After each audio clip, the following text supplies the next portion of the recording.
Good afternoon, teacher. My name is Claudia Viviana Garcia Garcia. I am single. I am from Colombia. I am 23 years old. I am saleswoman and I am a student of second semester of economy at UNAD. I live in the municipality of Malaga, Santander. In my free time, I like to listen music and play the guitar. I live in the municipality of Malaga and I am going to talk about this great city.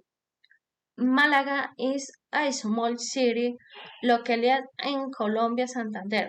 In the city, there are some beautiful landscapes in the most representative of the city.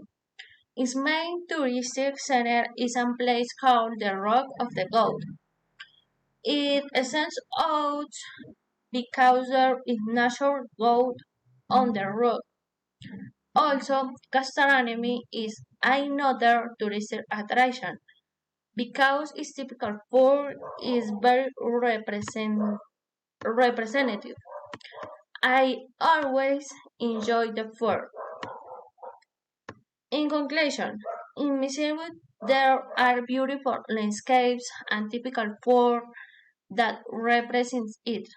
In Missouri you can visit the park because it's very beautiful. That's why I recommend visiting the city. Thank you.